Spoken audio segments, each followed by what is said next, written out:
Hi everyone. So now in this session we are going to discuss about what is work queue. So basically we are going to use work queue for three different concepts.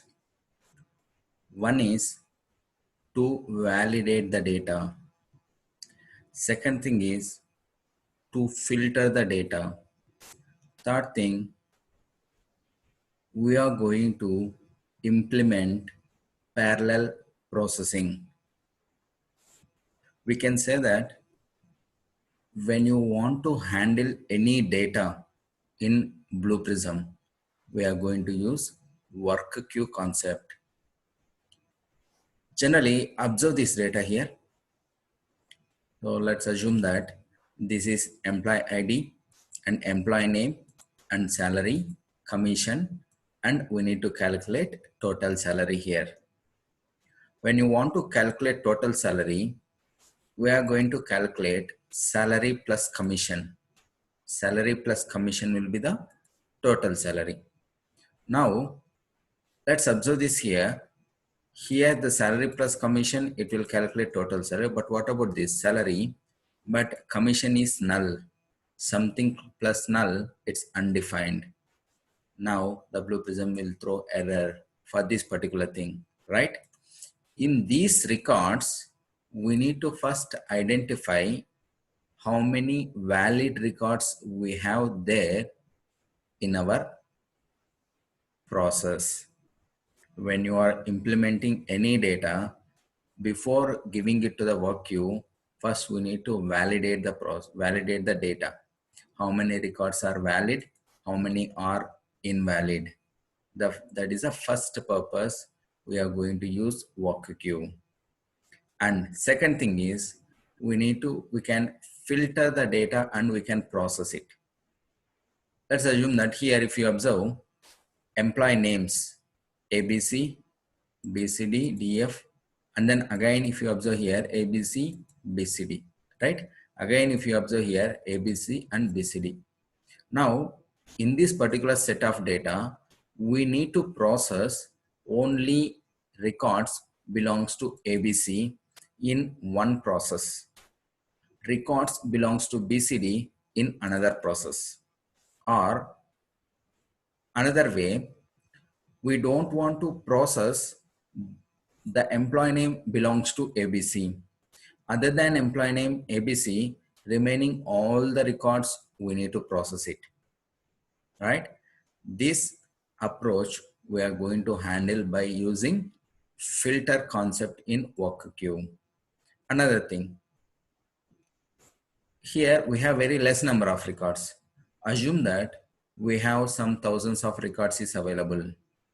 To process those thousands of records, it takes around 30 minutes of time. Then our business user want to process the data in less than 10 minutes. In this situation, what we are going to do? We can split the data into three different processes or three or four. Then whatever the data is available here, we can able to split it and we can able to process the data at a same time. That is nothing but parallel processing.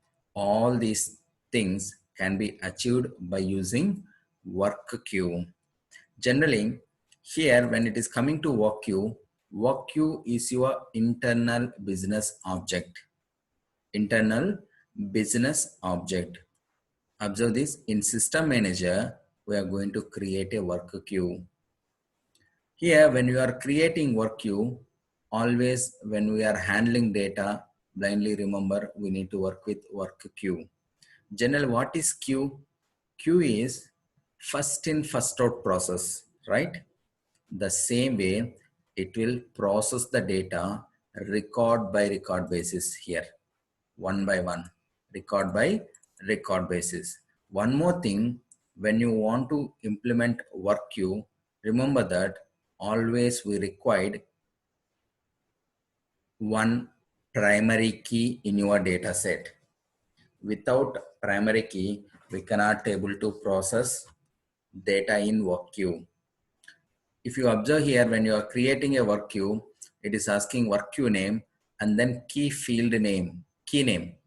Key name is nothing but here we are going to give the primary key. Why we require primary key? To identification purpose. Let's observe here, employee ID, unique. Any organization, when it is coming to employee ID, always it will be unique. Employee ID, we are going to call it as a primary key. Employee names can be duplicated, right? Same name, other person also, it exists. Same salary, it exists for other person, but employee ID, it is unique. That's why always when you are processing data in work queue, remember that we should have primary key. Without the primary key, we cannot able to process the data in work queue. That is a basic thing we need to remember when we are handling the data, okay, in work queue. Now in system manager, we are going to create work queue. Work queue name we need to give, and then we need to give key name. Key name is nothing but primary key. When you given this, work queue will be created, then it will be available in control room. It will be available in control room. So I will show you. So once we created the work queue, how it will be available, what will be the status of the work queue. By using this data, whatever the data it is available here, by using this data, we will create our queue, and then we will implement all these three approaches: validating data, and then filtering, and then how to do the parallel processing and everything we will see. Thank you. We'll see that in next sessions.